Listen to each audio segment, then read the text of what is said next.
Pues ya estoy listo. A ver, listo también. Vámonos. Salud. Salud.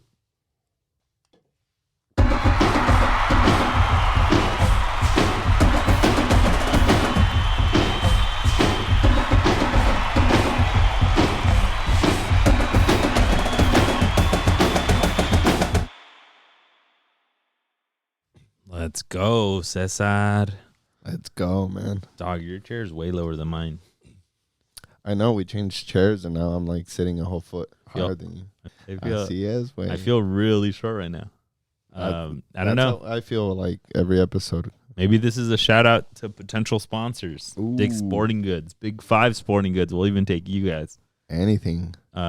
If you guys haven't seen us on TikTok, on videos, on Instagram, anywhere, our vibe is to use these like soccer coach chairs, right? Like kind of like you're on the bench or you're like a parent at a soccer game. These little ghetto ones. They do the job. Yeah, I mean they're comfy. They're comfy. They don't have lumbar support or like great like threading underneath your butt or anything, but it's just nice. It feels like home. Chill, yeah, vibes. It feels like when we were kids playing, so we love it. We'll keep it going. But welcome back, folks. Episode number 69. Sheesh. Nice. 69. Nice. ¿Qué más quiere? You see that? Ahí nos dice. My name is Omar, here with Cesar. We got an action-packed agenda for you folks. We're going to start with the usual. Iran and North Korea in the world of soccer. The usual. They're always there, right? They're staples. I'm just kidding. We got new teams coming in NWSL. We got new logos coming in the MLS. We got Champions League just starting this week. Ooh, yeah, I'm excited for that. Man, we're going to go for like 2 hours in this episode. For real, so many games going on. Just kidding, folks. Don't tune out just because I said that. Hopefully it will not be more than like an hour or something. But yeah, a whole bunch of Champions League. Premier League still going over the weekend. We got La Liga. We got every league in the world. We got Liga MX, which I think we're just going to skip this week. Yeah, right. There's not much really to talk about there. A lot to talk about. I think it's just it was kind of like an off week. And I think for who? Because I think we're just laying it to rest. Maybe the rest of the season. I don't know. We'll see. No se escondan, pues. Yeah, we'll face the music. We had the Clasico Nacional in Mexico, and me and Cesar didn't even watch it because andamos en la fiesta. Andamos fiestados. De party, de tomos pegaditos. We were close to the phone, making sure. Getting those updates. Every time they scored, I'd celebrate, show it to Omar. We'll get to that. I was not stuck to my phone. I was living it up at the party, dog. Una vez. Tamborazo y todo, eh. Bruh, yeah, that shit's popping. We'll get to it, folks. Let's start right off with top news. Let's kick it right off with Iran. In Iran, there's a bit of craziness going on because CR7 came to town. CR7 visited the great city of Tehran. For all my my Iranian folks out there, all of our listeners, if we have any, he headed down there for their version of Champions League. And they played against Persepolis from Tehran, and they CR7's Al Nasser won 2-0. Jeez. But did he score? Yeah, I don't fucking know. He always scores a penalty, so it's probably a penalty. Nah, it was an own goal and then Mohamed Qasim. Damn. He's in the mud. He's washed. But the big note of all this was the craziness that happened before the game. The bus getting there from their flight or whatever. I don't know how they transport the teams, but the bus going to their hotel room was being followed by an ocean of fans. Hundreds of people were there, man. Yeah. Everybody was there. Everyone. They were like literally crossing through the streets where like you got houses on the side and people were coming out, running on the street, trying to catch up. Like, yeah, and people on the side just crying, bawling their eyes out, trying to get a picture, trying to just see where Cristiano is. It was mayhem. Yeah, it was like if freaking One Direction or BTS or some shit was going through their town. It was insane. But this is what, CR7 brings like in other places around the world. Like it's crazy to see him now in Iran, right? Like we've seen him everywhere in Europe, but now seeing him in like the Middle East, it's crazy how much they love him. Yeah, no, yeah, it's a different type of mayhem.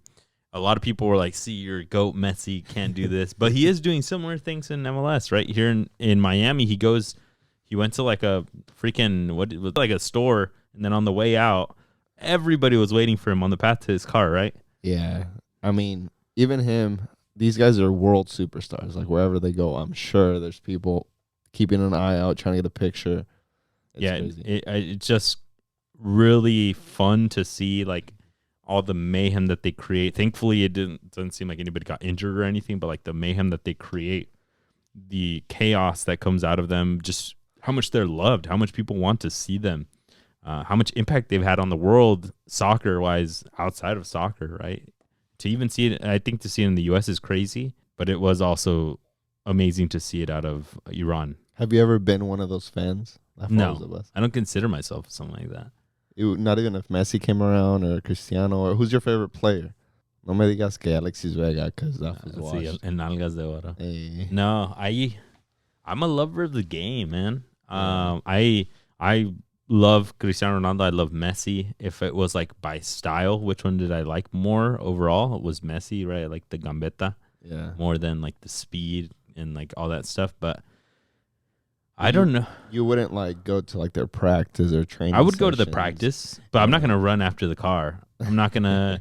If they're passing by me, I might hit them with a "Yo, what's good?" Like, hey, you got time for a little something, a little signature? And then he's telling me no, but no. No. Yeah. But like to run after the car, no.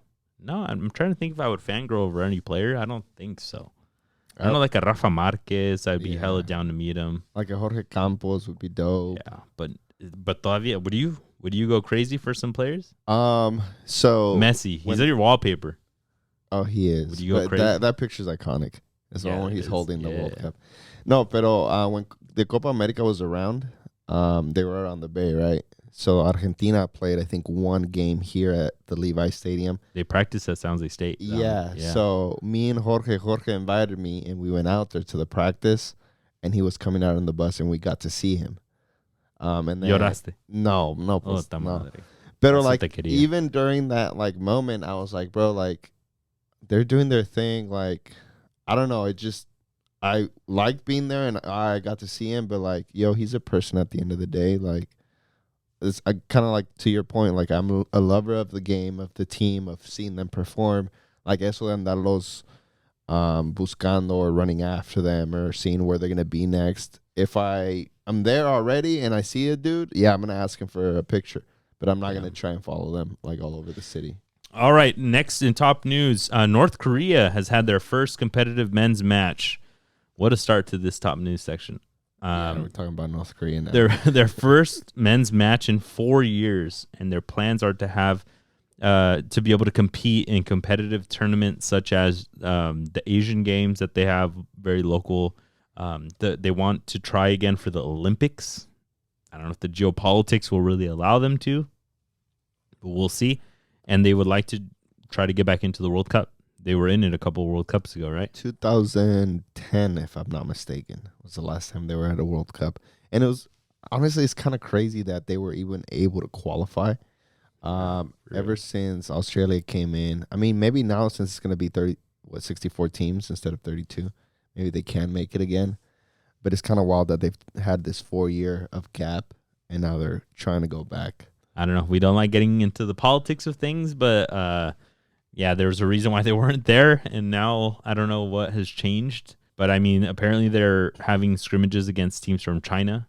So we'll see what kind of ballers they have after not playing for 4 years there. Yeah, in 4 years, like, soccer can change. I wonder if they're in there, like, echándole ganas al What if they have, like, a super competitive what if they have their own, like, version of Messi in there, like a superstar? That'd be crazy. We just don't know about it. Yeah, sheesh. I've heard they've had their own like World Cup within North Korea. Jesus Christ! Tampoco que anden con mamadas. I don't know. But. All right, in lighter news, the NWSL, the women's league here in the U.S., has rewarded their next expansion team to Boston, to the New England region. Yeah, I mean, crazy like soccer footballing region with Like the New England Revolution there is really good as well. So I think it's a good thing they brought it to Boston. Yeah, it seems like the East Coast is a hotbed for big soccer. So I'm excited to see what they got. The Boston area is big. They got funny accents over there. But yeah, shout out to them. All right, folks. Manchester United had a dressing room situation. We'll go over. I don't know. I thought they did okay today in the game, so we'll go over that in a bit. But yeah, they had a little bit of a, let's just call it a sticky situation in the locker room between McTominay and Licha El Carnicero. Yeah, and Bruno Fernandes was the one that was complaining to these guys. He's probably trying to chill things out también. Like, hey, wait. Yeah, I mean, he's the captain. I feel like even today, like Lisandro was just on one. It was just trying to get it from everybody. It was just trying to. That fool's he's Chiquito, a little crazy. Pero picoso el güey. Sí, güey. Ese güey, I don't know. It's the little man's complex, but that fool. You look at him funny, güey. I don't know. Agárrate. Cuidado, because por eso le dicen carnicero, the butcher. Yeah. That's like the type of dudes like in Sunday League where you're like you get the ball and you're like wincing like, wait, that fool's gonna hit me. That fool's good. Like, I bet you back when he was younger, that fool. Did you see the video of the Honduran league where that fool just went flying 2 legs? That was literally studs up. That was Licha and U10s. Dude, just going straight at fools. Crazy. No, for real, that fool's got like, yeah. I mean, he's super passionate, he's super aggressive, right? We talked about it here. With his height, he's still able to win a lot of aerial balls. He's able to win a lot of 50-50s because he just has that garra, right? He wants it more than the other players, right? But I mean, sometimes it kind of overflows into other scenarios. And yeah, and Bruno being the captain, he has to step in and kind of keep order in the dressing room, and gotta keep these news from popping up. Like literally like every 3 days, I feel like there's news from Manchester United coming out. So this is like with a grain of salt because we don't see what happens behind closed doors and how these players are in locker rooms, right? Other than what we see in interviews or what we see in the game. I don't know, something he does not give me captain vibes. It doesn't give me captain vibes either. I just feel like I don't know how to describe it, but it's almost like he's not like a true born leader. Like he doesn't. When I think of him, I don't think of like, oh, that was going to lead this team to glory. Like, I get more captain vibes from somebody like Casemiro or from somebody like Varane. And I mean, it might be just because we've seen them win championships. Like, you don't know. Like, but yeah, you would think somebody with 5 Champions Leagues would come in and be like, all right, cabrones, do this because I've won it. And if anyone's going to be complaining, come see me, dog, right? But I don't know. I was kind of surprised to see Bruno. I figured Rashford. Maybe it's his squad. It's his club, boyhood club. Yeah, but I feel like for me, like Rashford has been too much in the spotlight sometimes for the wrong reasons también, or for his performance or stuff like that. But it's always got to be somebody that's always there, right? Somebody that always plays, right, for the majority of the time. It can't be McTominay because that fool's always riding the bench. Yeah. Right? It can't be. Your back line is changing every game. Yeah, it can't be. Who's the right back? Dalot. It can't be Wan-Bissaka. It can't be any Luke. I mean, you would think Luke Shaw, well-respected English player, right? But like, I mean, he's injured. Yeah. Better things to come out of the United locker room. After last weekend, I thought it was like a complete pitfall for United. Like, when the hell are they going to bottom out and just be like start working up, right? And we'll talk about it in a bit. But in Champions League, I mean, they didn't do too bad. Yeah. The last thing that I want to go into right before we go into Champions League, Seattle Sounders announced they're going to get a new logo. I just hope it's not like super simple and super minimalistic. So, I mean, for folks that maybe don't know too much about the MLS, MLS is doing a very thorough, but I would say bad job of trying to completely redo all these retro team logos. Right. So even our Earthquakes had a really nice Earthquakes one, like the sun on it and all these things. Right. And then they try to make them super simple, put them in this like very simple box of things that you can do with the logo to try to make it fit this uniform league. Right. And almost every single logo that's been created has gotten a bunch of pushback about how it's shitty compared to the past ones. Columbus Crew. I'm wearing my DC United one because DC United is one of the few that actually hasn't been touched too much. I think the last update that they did was in 2015, but like it's been well received, I guess. But Chicago Fires was terrible. Yeah, it was. So Chicago Fire so ugly. had a really nice one, OG one that looked like the damn fire departments, right? Which is the big thing. And then they changed it, and they had that triangle thing. Remember? It was an oval. It was like the spa logo, like more oval. Yeah. And then it had 3 piquitos going up, yellow, and then 3 piquitos going down, red. And it was like a dark blue. Yeah, hell no. And people were like, what is that? And they sold jerseys. I think they started the season like that. And then they revamped it to the new, it looks like a Chicago Cubs circle, and it's light blue with the red. And people still hate it. I was seeing it on Twitter before, but. Yeah, same thing with I think it was Montreal Impact. They did a super shitty one. They also had a very like older school logo that was like perfect, and they keep doing these. It's like they think, oh, we're in the 21st century now. We got to like simplify everything. And it's so like American to see something. It's like they're trying to like make them like minimalist. Yeah. And it's just like, dude, sometimes how do you the classics are the classics. I don't see where their head's coming from. I don't know if it has to fit an Adidas standard in the MLS, but it hurts, how man, do you build as a fan. Like football heritage by keep changing the logo and keeping it looking like the next team and the next team? They all got to look the same. I mean, so the Columbus Crew got theirs completely redone. Columbus Crew was probably one of the favorite ones by like far. Like even for me as an Earthquakes fan, like that was iconic. The old one. Yeah, the old one. 3 dudes on it. Yeah. I was like, goddamn, that's probably one of the only logos in the world with people on it. Exactly. Other than Bournemouth and Atalanta with the with the hair. Little But no, that was wild, and like I'm sure people like in England hated on it because it's an American thing, but like it's an OG thing. A lot of people have mixed opinions about what they're doing with all these logos. I think a lot of people also hate them. Hopefully, Seattle Sounders do not mess this up. We'll review it when it comes out. Apparently, it's coming out in the later the next week, I think. So maybe but knowing the MLS, it's gonna be booty. Yeah, there's not much hope. All right, let's take it around the leagues. We got Champions League coming back this week, much awaited. What's the best thing to get back about Champions League? The Paramount Plus coverage. Oh, yeah. With Kate Abdo, with Micah Richards, with Jamie Carragher, with Thierry Henry, El Señor El Don. Yeah, man. No, yeah, and it's good. You're already getting a bunch of memes out of it, like people making fun of Harry Kane for not being able to speak German, and they cut off Gabriel Jesus to move to Harry Kane and the other coverage. Dude, like it's just laughs. It's a good time. They're so natural, like those 4. Yeah, they're just so natural with it. They like Kate Apto speaks like 5 languages, and she be teaching the Spanish to the others. Real. And Michael Richards is just a big funny dude, and him and Jamie Carragher. Yeah, I feel like that's they need their own show. Yeah.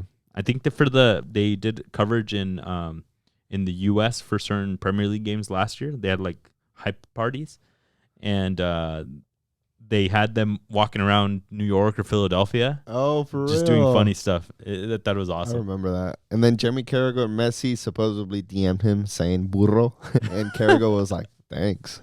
I don't know what that means, but thanks. No, yeah, that stuff's good. The Paramount Plus is doing a great job, CBS, with all their coverage with that. But yeah, let's kick it right off with the newcomers, Feyenoord, a podcast favorite. They won 2-0 over Celtic without Santi because he got a suspension from the game that they got eliminated in Europa League.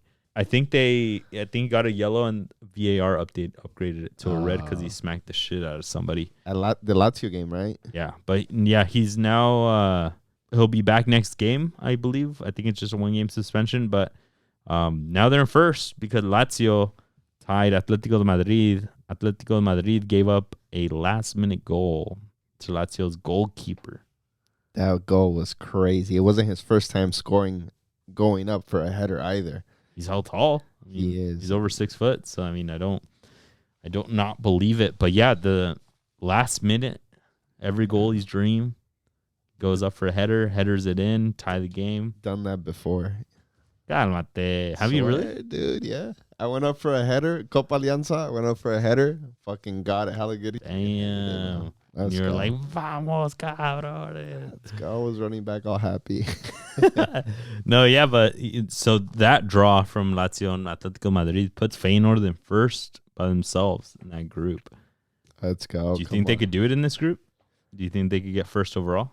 Yeah, I think they can. I think Lazio's going to be a good game, and Atletico Madrid is going to be a tough game.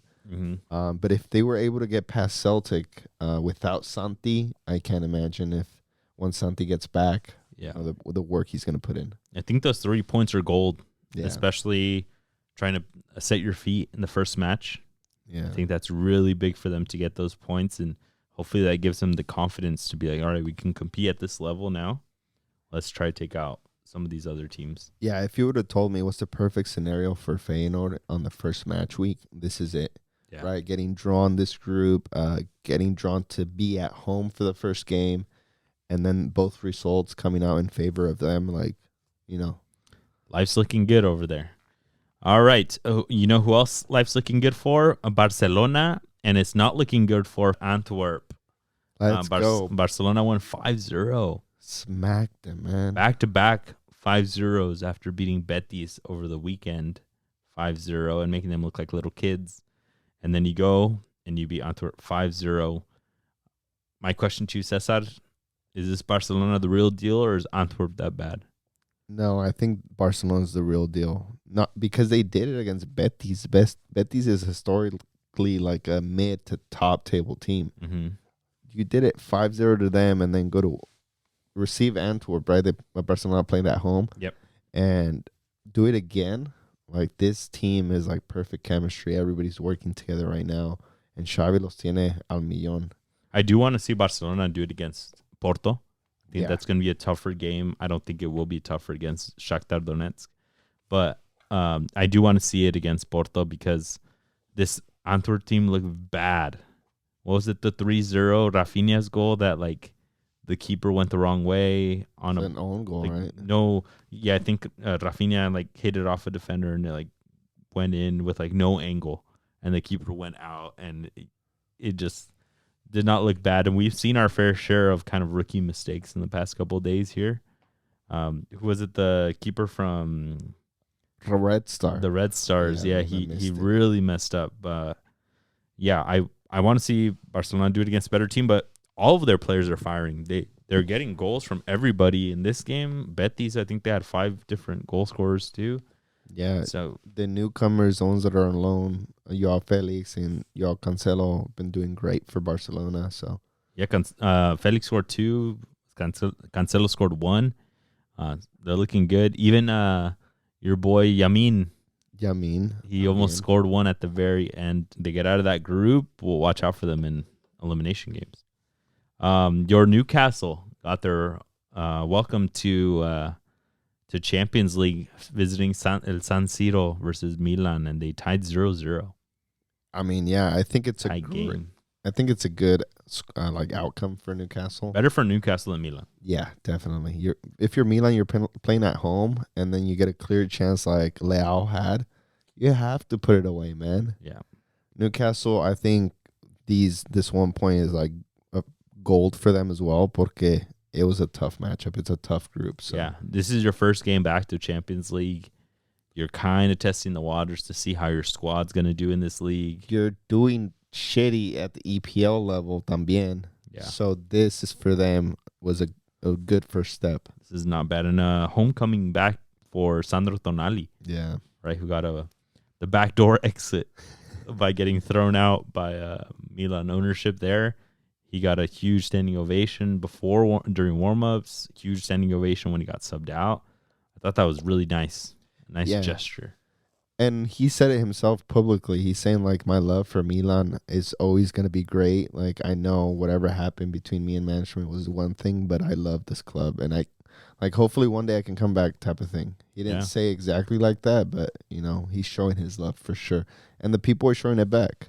Yeah, they were chanting the whole time. Whenever he touched the ball, when he came out, They were going crazy, more than their own players. Yeah.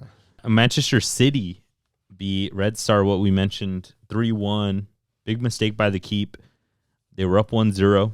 Yeah, before the half, too. They were looking pretty good.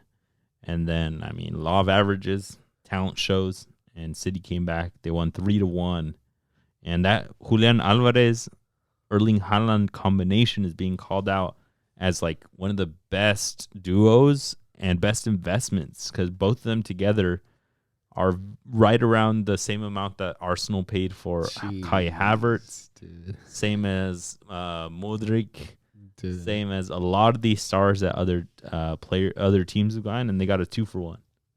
Yeah, Julian Alvarez right now is tearing it up. Don't matter where, if it's in the league or if it's in Champions, like he's tearing these teams up. He looks so good. He looks like, I know Haaland is here, but I'm also here. What's up? Yeah, he's like, dude, I think Alvarez contributes more to the team, right? Yeah. And he helps with a lot more the build-up, right? He's obviously in a better position to do that, but I think he also has the skill sets that help him with that.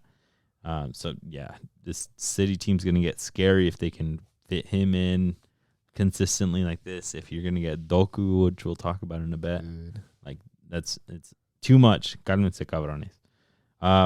Today's games, today being Wednesday, we got Real Madrid with a last-minute winner against Union Berlin.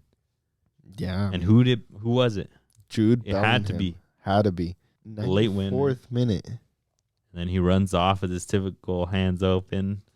What do the fans do? What do the fans do? And everybody does it with the same thing. There was some fool with the New York Jets jersey. Why? What are you doing? So random, man. What are you doing there with the New York Jets jersey? I have so many questions for you. Sáquenlo. I know, for real. But yeah, no, it looked like Madrid just couldn't get the one in. I think they deserved it. They were freaking bombarding that house. And that back line, who, funny enough, has Leonardo Bonucci. So random. I just found that out today. Yeah, 36-year-old Bonucci, a GOAT from La Juve. I had no idea he was at Union Berlin until I saw him get subbed out of the game. And I was like, oh, shit. What the fuck? But I was like, makes sense why that back line was holding up. Yeah. Right? Con el puro colmillo. I really think Union Berlin deserved more. Their story is actually pretty dope. They were I think they weren't in first division up until like 4 or 5 years ago, and now they're playing champions. And they got crazy. Great players. They have a legend like Bonucci come, that your team's a real deal. Yeah, and that's why I think they deserved more. They held up, and then that goal came off of like a weird deflection off of a corner after a shot. It just happened to land right in front of Jude. I feel like he's attracting all the goals right now. He was like very narrowly onside off of a couple of deflections. By the time it got to him, it looked like he was offsides because he was the only one in front of the goal and got a good push in. But yeah, like we've said in past episodes, to make him, you got to be there. Yep. All right, and he is. Nobody else is there. So this is Real Madrid, right? Big teams can always find a way to make it happen. Very true. Speaking of big teams, my Arsenal won 4-0 versus CONCACAF FC, PSV. It was complete dominant performance. Arsenal went up in the game, and I don't think they took the foot off the pedal the whole damn game. Everyone scored. Saka, Trossard, Gabriel Jesus is coming back now with back-to-back goals, I believe. Odegaard got his goal a little bit late. But yeah, there's nothing that PSV looked like they could have done to really help them out. Ni metieron las manos. No, for real. Ni metieron a los de CONCACAF. No, Chuky came in like the 70th minute. Yeah, they put in a little bit late, right? Close to the 70th. They put Tillman in. También. They put Chuky. And then they put Ricardo Pepi Apaque in the 90th. The 90th. But no, Serginho Dest was in there, which is a good call out. But then he had a big mess up on the goal. The 1-0. I don't know if you saw it. I didn't see it, but. So Saka's going down the right. And what are you not supposed to do with Saka? Let him get on his left. Right? He always cuts into the left. Boom. Dude. So he goes in. they get a little play in. I don't remember if it was him or somebody else, but they get a shot on goal. The keeper blocks it and spits it out. And Des let him get in and looked way too easy. But then when the shot came up and the keeper blocked it, Des stopped. And Saka made the run in. And the deflection fell right to him and he got a tap in. Dude. This is why he wasn't preferred at Barcelona, neither at AC Milan, because of stuff like this. But that's what a lot of people are saying on Twitter, right? You're an outside back. You're not a winger, right?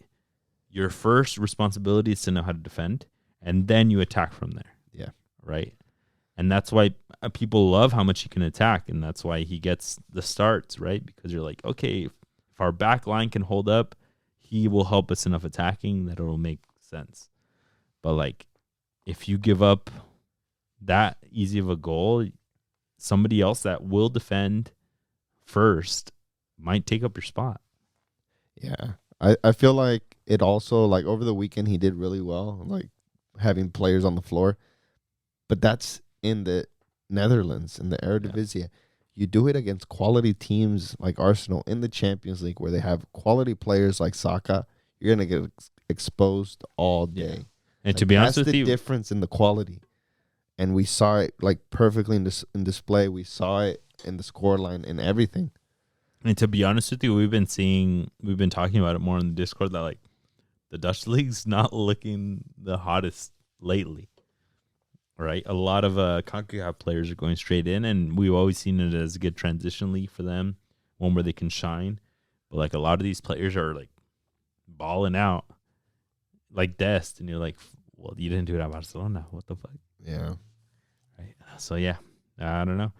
This PSV squad's got a lot of ground to cover, but thankfully there was no winner in the other game. Sevilla and Lens tied 1-1. I did not watch that game. Manchester United versus Bayern, the game that everybody was watching, and everyone was expecting Bayern to win 27-0. At least on a bad day.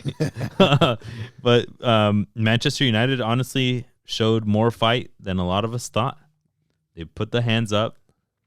It almost looked like they weren't, because they were down 2-0, then 2-1, and 3-1. And Casemiro had to put the team on his back late and scored 2 goals back-to-back. But, yeah, I was surprised that United stayed and kept it this close. I think it was by the will of a few, more than the overall effort.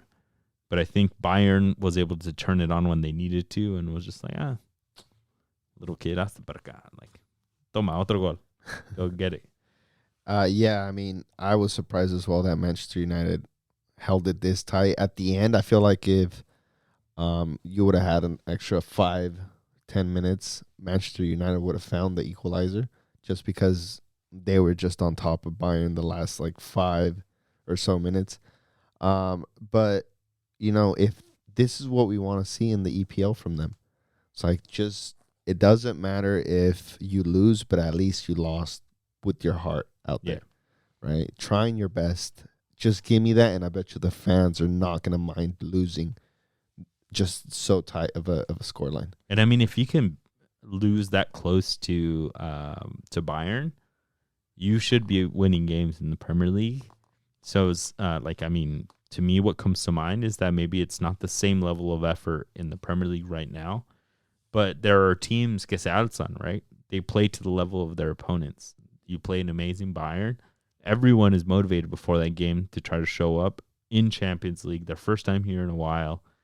But then you go back to Premier League, and like people are like, I don't go fuck really. Like we got 30 more weeks of this. We'll be fine.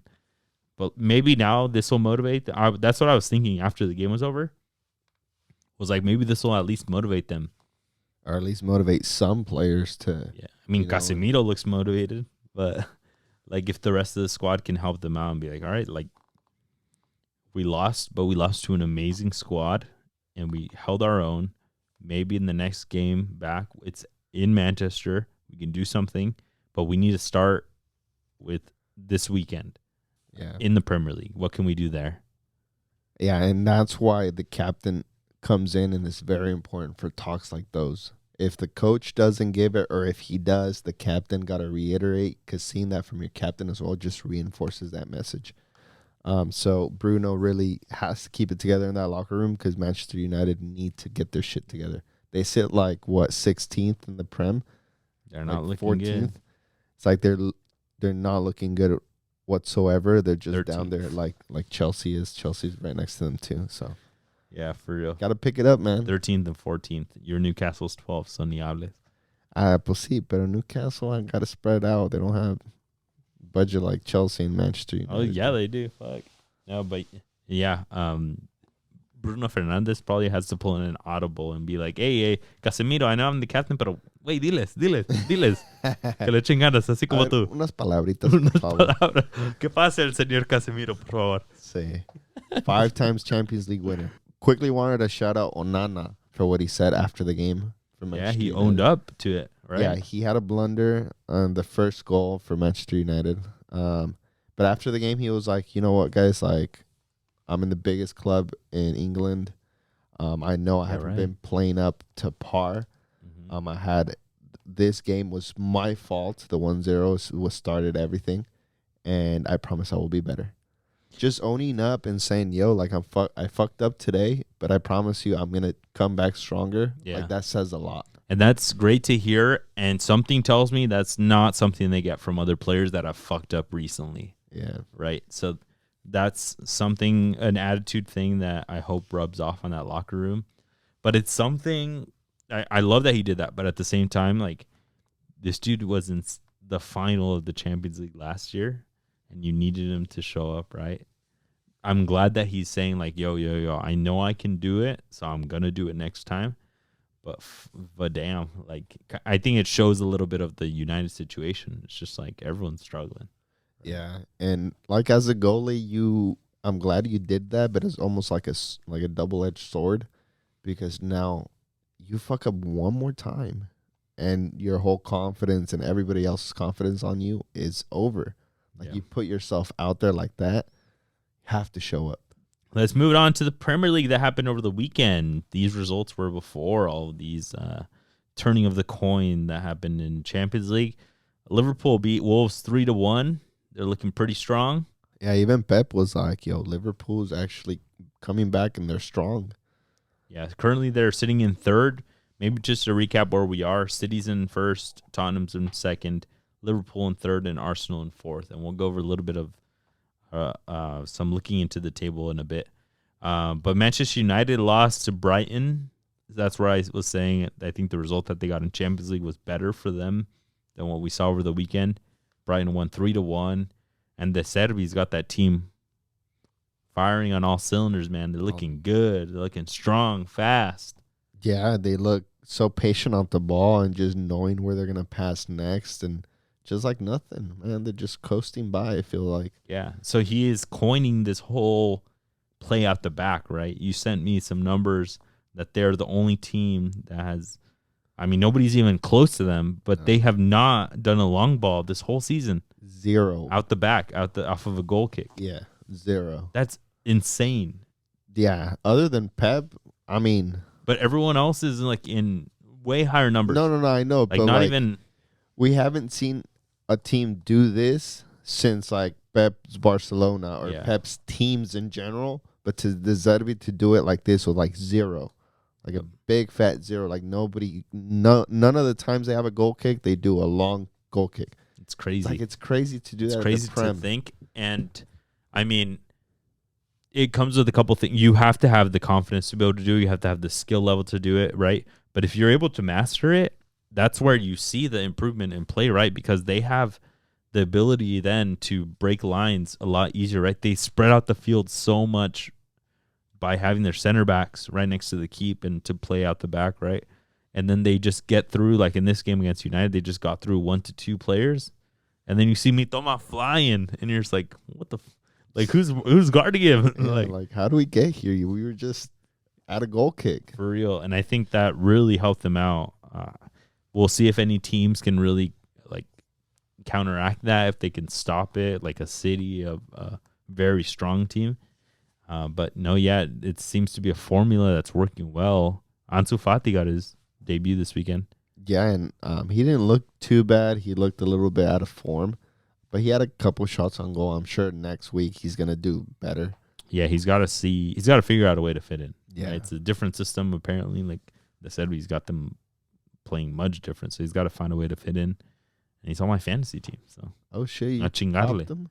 Yeah, in the budget or the draft? Draft. Not in budget, no. Eso es para los buenos, yeah, sí, para los mejores. All right. Tottenham won 2-1 over Sheffield United, and they keep moving. Like we said, top four. Yeah, second place. Tottenham tied for second. I will say that. Yeah, I mean, they haven't lost a game yet. But what I will tell you is they have not played the strongest of opponents. This against Sheffield, last against Burnley. Before that, Fulham. Okay. Before that, Bournemouth. And then before that, United, who we know is not doing that great. Damn. So I don't know. The stats real quick and say, I don't know. Hay que calmar las cosas también de vez en cuando, ¿no? So 34 weeks. They're looking good, but they got the North London Derby coming out this weekend. A big test right here. Big old test with that new coach, with these new players that think that they're all that. They got Solomon, the Israeli left winger, who's been killing it. Kulusevski on the right side, he didn't do that great last season. Trying out Son up top instead of Richarlison. This is the big test. Yeah, and they just lost Perisic. For the season. Ay, Dios mío. Yeah, he got an ACL tear, so he's gone, and that's unfortunate. Coming up for the London Derby in the rest of the season, but we'll see. He was coming off the bench, which is better for them, but he was very good off the bench. Yeah. He gave an assist this last game, so and I mean, you're going to miss that. He's shown it before. He can be really good. Veteran, leadership, that's all. Manchester City keeps steamrolling. They just keep moving. They got beat past West Ham 3-1. It was a tight game up until Edson came off of fatigue. He got out, and that's when the goals came in. That's what we'd all love to think. No, that's what happened. It did happen. Edson got tired. It looked like he got injured. He pulled the left hammy. You're like, ay, cabrón, me dolió. And he came out, and apparently after the game, he said it's just like, it's nothing bad. So that makes us think it's fatigue, right? He played with Mexico in every game, played center back one of the games. So he's just a little tired. Yep, just a little tired. He came out at the 68th minute, and Manchester City scored at the 76th. Yep, and I mean, when you see those, it just kind of hurts. Especially, I bet the coach, because he probably thinks, like, I had my good squad in, I made a couple subs, and then we got scored on. ¿Qué onda, cabrones? ¿Qué pasó? Why did we let up? Just overpowered the quality of Manchester City. But yeah, Julian Alvarez had 2 assists. The dude's been turning it up, like we said, and then Haaland got his late goal in the 86th. Yeah, and Julian had a free kick that he hit off the bar. Dude, he lasered that shit. So I'm telling you, Julian just offers a lot more. Playing con una confianza right now. Just le está valiendo madre quien está enfrente, pero. Yeah, I got my homies. I got all of City backing me. Skin, no? But and they got Doku, their new signing, who scored their goal, the tying goal, right? Because West Ham was up. Yeah. By doing an amazing break, easy break, cut in, boom, a la esquinita. Yeah. This dude looks like he's gonna fit right in with City. Super young, 21-year-old, came from Rennes in France. He looked really good, and it looks like he's just coming in either no problem off the bench or as a start, But yeah, I mean, league perfect for him. I feel like it's just also like you got Manchester City. You play with so much confidence to just do what you want because you have Rodri right behind you and he's gonna cover you. You can lose the ball. Don't worry, you'll get it back in 2 minutes. Yeah, fuck, man. Yeah. But quick shout out to James Ward-Prowse. He scored again, man. That was like flying. That's the dog right there. That one of the best, money's worth, bang for your buck signings right here. Getting him from a second division squad. Bring him on up, signing him full. He's full signed on, right? He's not alone. So, this is gonna be one of the best signings of the season. with regards to like not necessarily the highest of numbers maybe at the end of the season, but just overall impact. Yeah, it's like you got to look at some of these second division teams. James Madison, Leicester, pull him up. Vámonos. Timothy Castagne. Keep that in your back of your mind. Where was he? He was Leicester's outside back. And he came in for Fulham. First game starting this past weekend, killed it. Let's go back and revisit the table. Manchester City, Tottenham, Liverpool, Arsenal. Like we said, the bottom three, they're tied for second place. We got Brighton right below them with 12. We got West Ham with 10. Aston Villa in 7th with 9. And then it just becomes a feeding frenzy beneath there trying to get whatever they can. So, Cesar, I will ask you this question. Give me your top 4. Yeah, let's start with top 4 and then give me 5 and 6 after. Not in order, right? No, give me an order. In order? Yeah. We'll see. Manchester City 1, Arsenal 2, Brighton 3, Liverpool 4, West Ham 5, Tottenham 6. Ay, qué huevitos traes, güey. Algo leve. Sheesh. You got Brighton just skedaddling right by Liverpool. Yeah, I think Brighton 3rd, Liverpool 4th. Yeah. Because how De Zerbi has them playing, if they get no injuries, they're going to be phenomenal throughout the season because they're a team. I mean, they already got hell injured, and Cecil's out injured. Ferguson's out injured right now. Injuries. Damn. But like Liverpool is good too, but then you also have like a veces Darwin shows up or Luis or Jota. So like I feel like Brighton is more of a team and Liverpool can make it happen, but then you'll have to have like Salah coming through or TAA not getting injured. He was out this weekend. So I'll give you my top 6. Very similar. It's actually the same squads, I believe. Manchester City first, Arsenal second, third, I got Liverpool, which is the difference. And I do believe Brighton will crack top 4, so I have them at 4th. 5th, I have Tottenham just missing top 4. And then 6th, I have West Ham. And that was very close because I think them and Aston Villa will be fighting it out. Fighting for sure. But I think West Ham has done a very good job with their signings this season. It's made a big difference from last season.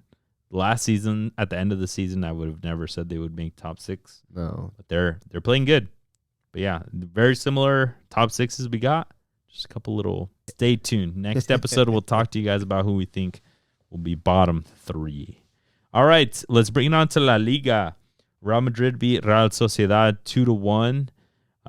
Valverde scored a banger. This is the one that they had hella touches, right? Like, yeah, they started off and they had hella touches. I think everybody almost touched the ball, and then hijos de su madre.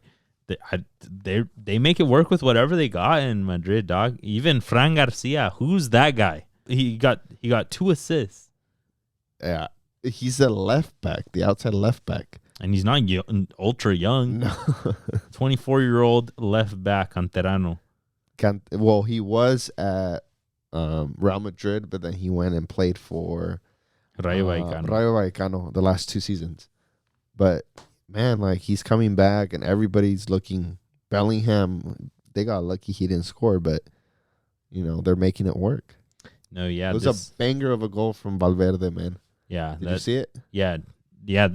This whole squad is just killing it. And I have been thinking, like, where's Valverde lately?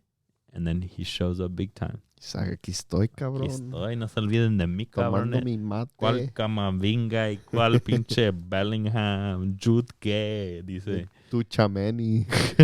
Dice, ni sé cómo se llama el güey. Dice. Barcelona beat Betis 5-0, what we mentioned earlier. This was, I think, the starting point for Joao Felix to really start turning it on. He scored his first goal there. He has 3 goals in 2 games now with Barcelona.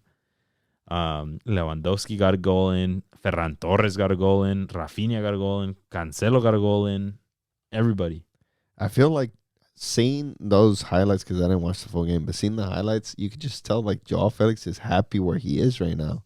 He was super happy in the interviews. He's like, this is my squad. Yeah, I mean, Xavi, whatever he's doing out there, and having the players just loving the game right now, they're flying in all cylinders. And it was only 5-0, but Barcelona missed a few, and then the goalie for Real Betis came up, so it could have been a lot more. Only 5-0. Yeah, only 5. I was watching it like right around when they were 2-3-0, and Betis looked completely disastrous, completely torn apart. They did not like. It did not look like they were ever going to score one or even put their hands out to like block anything. Like it looked so bad, so one-sided. Yeah, they just saw the ball pass by and go in the back of the net. The Betis team's also been getting dismantled. Like, I mean, you lose your captain, Canales. You lose your other captain in Joaquin. Your other captain, Guardado's Anciano now. Like, it's not looking good. They need to revamp the squad. Sevilla beat Las Palmas de Julian Araujo 1-0, and Sergio Ramos got his debut. Yeah, he had a big block for them late in the second half. That could have meant the tying for Las Palmas. Yeah, so he's going to make that back line pretty solid. Yeah, I mean, he just needs to get a little used to things, but I think he'll fit right in. All right, let's move on to La Bundesliga, where nothing usually happens other than Bayern tearing it up. But something did happen. They tied 2-2 versus Bayer Leverkusen. Yeah, it was a great game. Banger from Alex Grimaldo. Did you see it? A free kick. Yeah. Dude. That was a sick goal. It was a sick goal. Even Sane, after he saw it go in, he like put his hands like on his head saying, yo, that was a banger. Like, yo, worldy. Yeah, it's crazy. In Italy, in Serie A, Inter Milan beat AC Milan 5-1. That was bad. I saw a lot of people criticizing Pulisic and the Americans on AC Milan just because they were not able to show their face and really show up here, right? Theo Hernandez, I think, was one of the few that like did okay for that Milan squad. Yeah, I mean, he cost one of the penalties, so... But, I mean, other than that, whenever he goes to attack, he's a threat for sure. And I also wanted to call out Thuram. He scored a banger of a goal for this 2-0. And today, we're saying, right? Yeah, and today he scored again. So he's having a great time up with Inter right now. Roma beat Empoli 7-0. Jesus Christ. Oh, my God. That's so bad. Yeah, they got a PK within the first 30, 40 seconds. And that's when everything started going. Dios mío.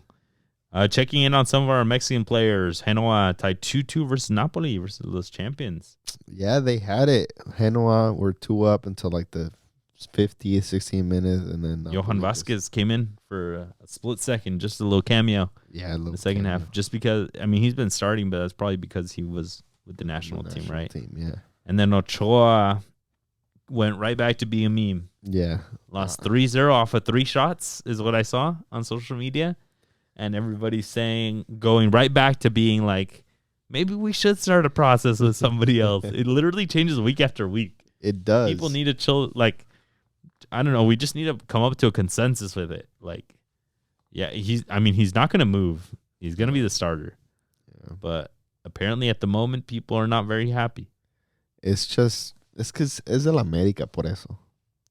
That's why people get mad. Bro, people are pissed at Alexis. He's not a fucking América. Oh, but Alexis doesn't show up. Fucking Ochoa. He didn't show up this weekend. All right, in the Dutch league, Feyenoord won 6-1, and El Bebote is a scoring machine. He's got 6. 6 in the season. He's tied for first. Let's go. So he needs to keep scoring para que se vaya un buen equipo. And then PSV, they're steamrolling still. They won 4-0. Chuky's back. And then they get over an argument, Chuky and Pepi, over a PK because Pepi hasn't scored yet. And he's the 9. And he's like, dame la papa, yo la meto. And then Chuky's like, but I'm the GOAT here, dog. You need to give it to me. And then Chuky, typical little kid thing, turns around, looks at the coach. He's like, no me quiero dar el balón. And then the captain gives it to Pepi because I think the captain wants Pepi to turn it on, right? Yeah. Like, we need another striker. Pepi puts it away. And then he doesn't give Chuky a ball. You saw the one? He broke down the line, meant to cross it in, didn't cross it in. Chuky. I don't know, man. Chuky probably gave him an earful in the locker room. Fuck yeah, it's Chuky. That's why they call him Muñeco Diabólico. In the locker room, too, that was known to have an attitude. Obviously, we have to talk about what happened. Yes, we do. And obviously what happened was, America beating Chivas 4-0 over the weekend. Una pinche bailada. Que bailada y sí que bailada. So we'll talk a little bit about the game, and there's also a bunch of media antic stuff that kind of happened, but era una pinche madriza, no mamen. No pusieron ni las manos, the theme of this episode, que los equipos no ponen ni las pinches manos, güey. But Chivas completely got dismantled, regardless of whatever Fernando Hierro says. Fernando Hierro came out, and so did, I think mainly he was defending this part, but people were asking him, you guys were not even competitive. And Fernando Hierro came out and said, what do you mean competitive? It was 2-0, and then we got one taken away. And then we kept trying, and then they scored the 3-0, and then we kept trying. And what we mean by competitive is that you were nowhere near in the scoreline, right? I think that's what a lot of people mean by not competitive. Pero no, hombre, sí que pinche bailada. You were very happy with your America results, I'm assuming. Yeah, I mean, we were at the wedding, and every time the notifications came in, te di una bailada ahí también, celebrando. Pero no, aparte de eso, like, America is finally, Diego Valdez turned it on. Beautiful, amazing two goals. Amazing goals. And everybody let him walk in for the first one, the 2-0, right? So the one in the corners, Lichnowsky goes for the ball, and then he just turns casually. Yeah, and he drops it off to him. And nobody comes out. No. They no lo vieron. No. Same on the first one. Yep. He gets it from his own half, walks it all the way over there. El pollo briseño, el más colmilludo, pinche más vergón de todos los de las Chivas, watches him walk right in. And I'm like, dude, like, that's not at minimum what I expect from Pollo out of everybody. I would have thought he'd press, right? But you let him walk right in, and this dude was a sharpshooter that night. Yeah. Literally just puts it to the side, boom, sácala. Both of those goals, like, as soon as the ball came off of his foot, he was already running, trying to celebrate. Because he knew they were going in. He knew they were bangers. You look, wait, the one fool that should not be scoring, Cendejas. You let him score the 4-0. Y lo te baila, cabrones. No les da vergüenza. Dude, te digo, no pusieron ni las manos. Nadie, ni el Guti, el que viene de PSV. That fool was getting signing. He was getting rocked. Like, he was slower than a turtle, bro. Yeah, so overall, the game was an embarrassment for Chivas. I think this was one of the best games we've seen out of America as well, though. Definitely. I do have to say that. That was them at their top level. They balled out. They showed up. To keep a clean sheet también. Like, those two center backs. Like, ¿qué más quieres? And two center backs, one of them being... super young. El joven Juarez, who's been killing it with the U23 Mexico squad, and we've been screaming for him to get minutes in the first squad and to get it with America. That's great because America still, even though he's killing it, looking for another center back, right? So hopefully they respect his performances and let him stay. But no, Chivas is in a nosedive. Más no, and then it raises so many questions. This will move us right into the conference and stuff, but raises so many questions. You have Chapito Sanchez in. Why isn't Mozo in? Yeah. Where is Victor Guzman? What's going on at the 9? Who's Ricardo Marin? Paunovic in the interview says that Victor Guzman's not ready or not. I'm not going to put in people that are not at their right level. But then he turns around and says, Eric Gutierrez, we need to give him some time. He hasn't played in 6 months. Then why is he? What? How does that make any sense? Then why is he in? ¿Qué hace? So all of these things come into play, right? And they ask these things to Paunovic, and Paunovic has a very aguerrido response, right? Like, se suben a mi barco y nadie se baja. Like, and if he did come out and say some controversial things, Paunovic said something along the lines of, if we would have executed what I needed, we would have won, which is kind of throwing your team under the bus. Yeah. Right. So the rumor is maybe the locker room's a little torn right now, right?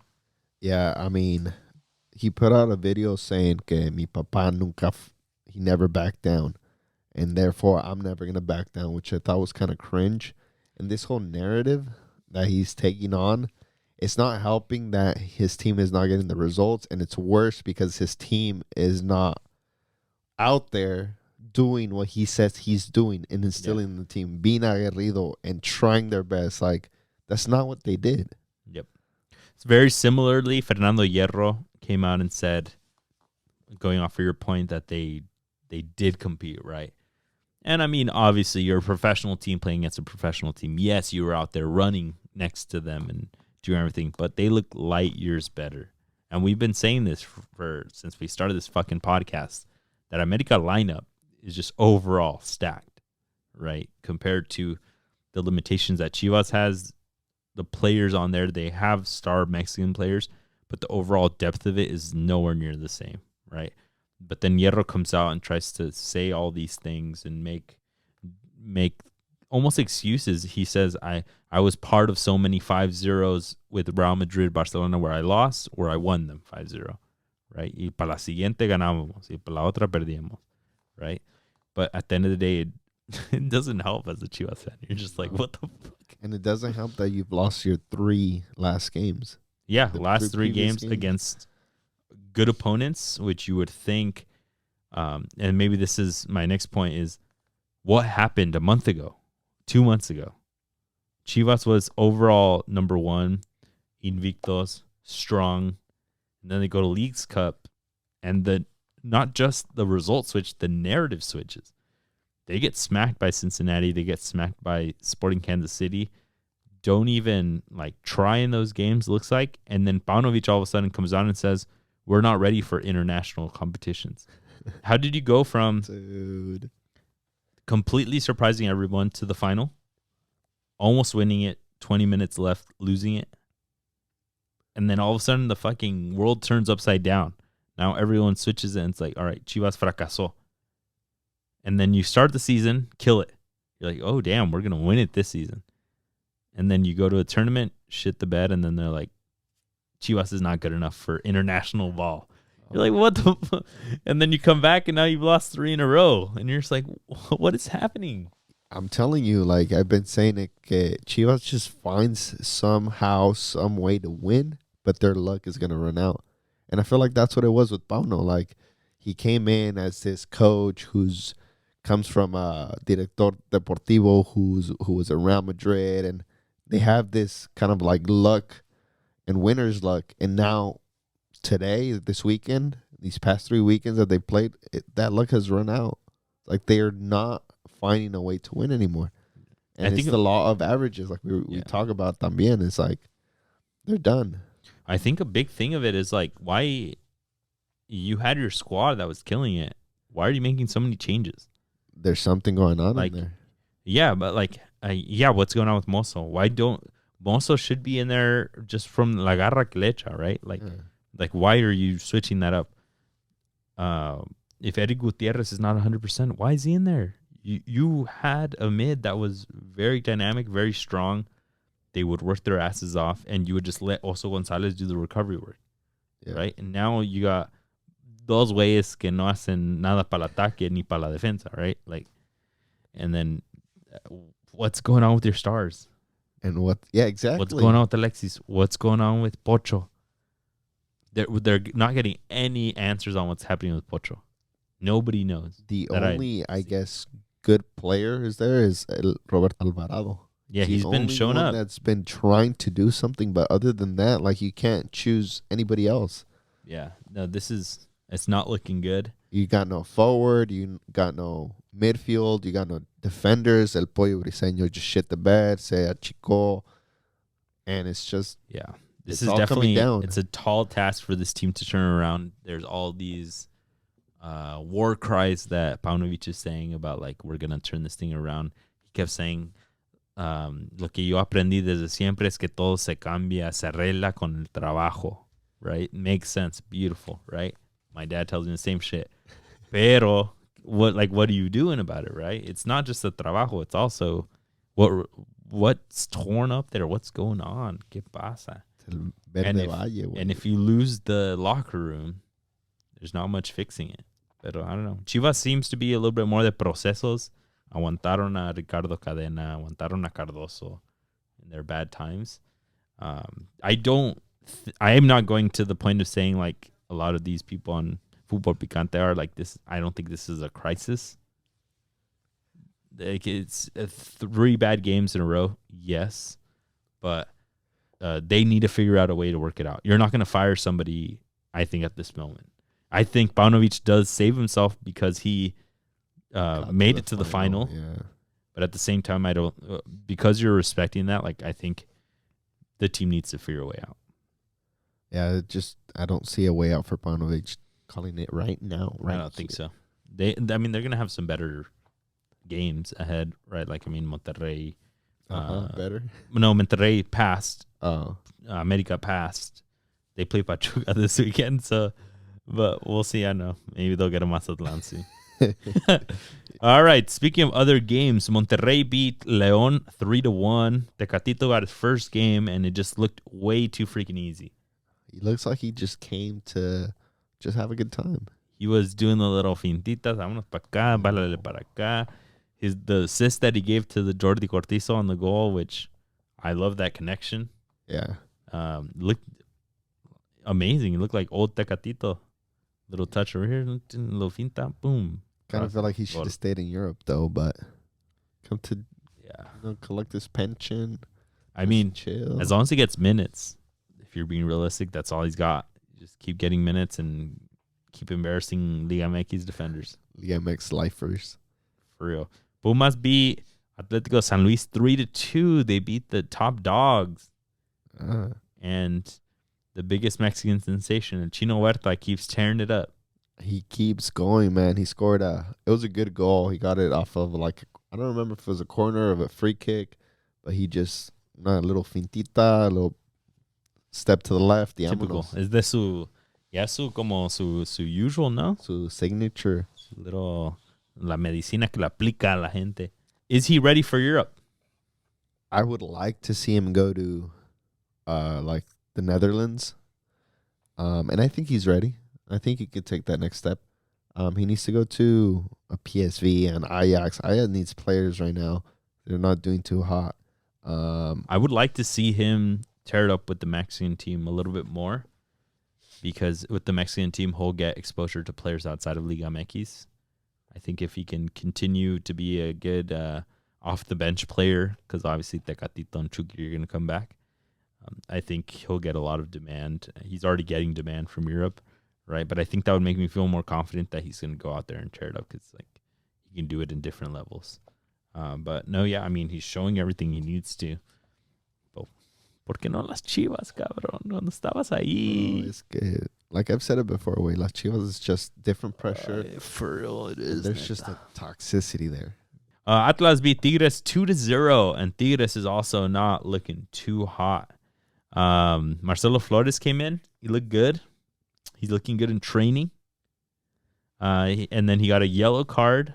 A nice welcome to Liga MX, because what's that for? Abella went in on him with the little colmilludo, like tómala underneath. Bienvenido a Liga MX. Bajito la mesa, little cabrón. And then Marcelo Flores got heated, went straight at him. No, tienes que disimular, compa.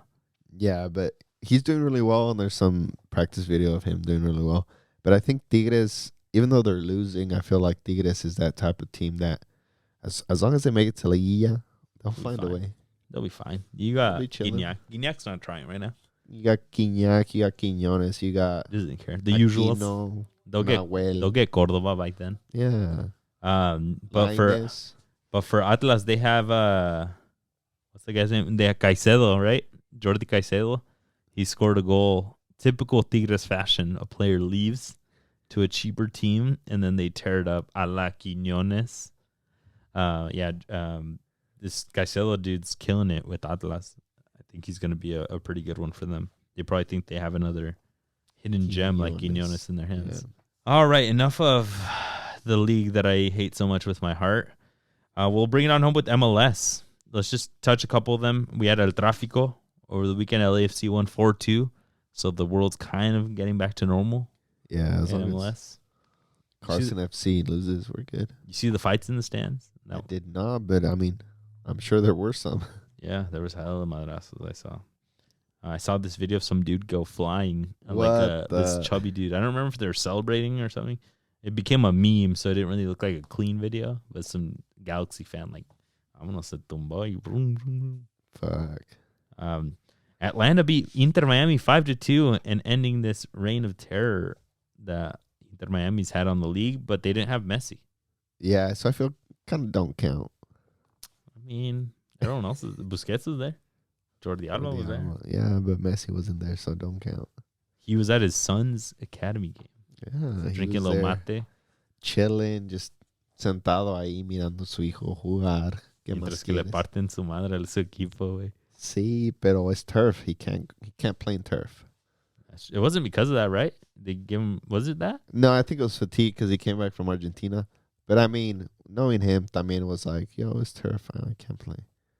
Atlanta trolled Messi by posting a pizza with an L on it.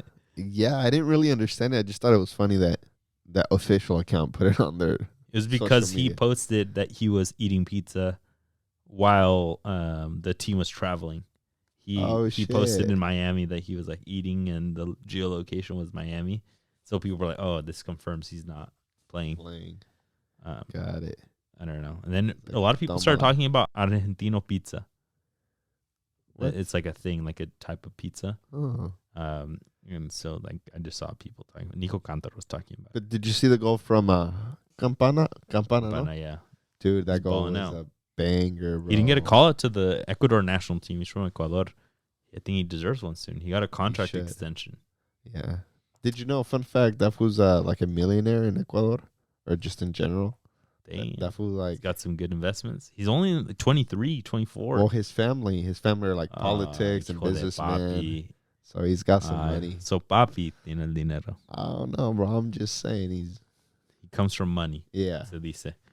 All right. And just last shout out our San Jose Earthquakes. Vámonos desde la cuna, cabrones. Desde arriba. la cuna. They beat Real Salt Lake 2-1. Currently sitting in playoffs, the Earthquakes are.